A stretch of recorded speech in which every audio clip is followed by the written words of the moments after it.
The cooler weather is just around the corner, and soon we'll be spending more time indoors. Crafts are great for those afternoons at home.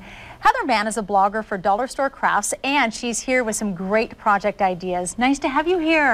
Thanks for having me. Your blog is amazing. You have so many wonderful crafts that are super easy. How did you get involved with this? Well, I love to craft, and one day I was at the dollar store and I just thought, you know, this is kind of inspiring. I can think of some things that I could make from some of the supplies I'm seeing here at the dollar store. So I went home, I started the blog, and then within 2 weeks people were linking to me and emailing me, and so it really caught on as a topic. Within 2 weeks, that's so great. You really do have some creative ideas, and as I mentioned, they're easy. They're things that you can do at home, and they're going to blow your mind. This one surprised me.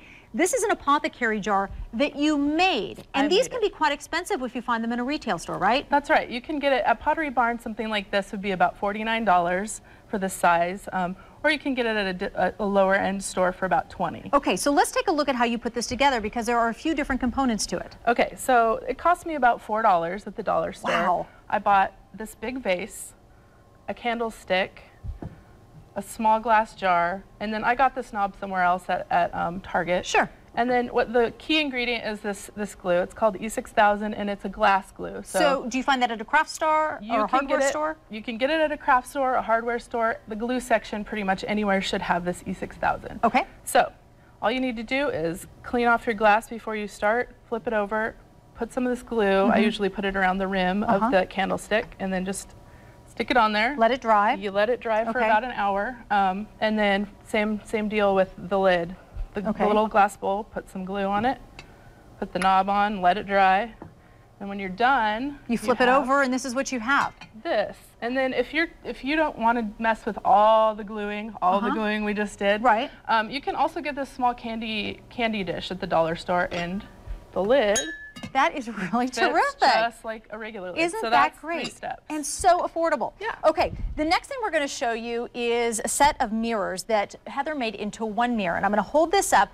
And this is really a popular thing that you find in retail stores right now, this multi-set mirror. It looks like a window pane. It is inspired by a Pottery Barn thing that costs $499. And how much did you spend making this? I spent the amount that it costs to get 9 panels of mirrors, so $9 plus a poster board, $10 total. And poster boards on the back, and that puts it together. How did you connect all the mirrors? So I started out with laying out the mirrors, and I basically just used duct tape on the back and duct taped them at the joints to put them all together. Like that? Yep. And then afterwards, you have to put duct tape, or you have to put the poster board on because it kind of just to make like a solid back.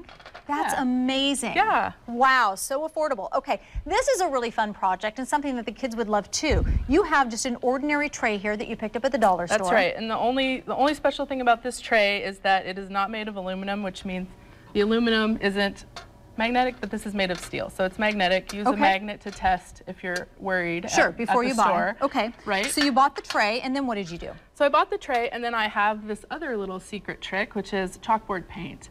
You can just get a small bottle of it at the store. It's about $1, $2. Okay. And all you have to do is I used masking tape to mask off where I wanted to protect the area where I didn't want paint to go. You could paint the whole tray though if you wanted to make it really easy. You need to do about 2 or 3 coats. So the first coat you're going one direction with the paint, let it dry for an hour, and then go the other direction with the paint across the grain. So you're filling in all the gaps. Yeah, so you let that dry for a day. And this is what we have. We have 2 beautiful little chalkboards that Heather made. And what's great is you made your own little magnets, as we mentioned here, and you made those from these little flowers that you got at the dollar store as well. Right. So usually I see these flowers at the dollar store, and I'm kind of uninspired because they look fake. Sure. And, but what you can do with these, and this is really cool, you just pop off the stem, and you can actually take it apart. Right.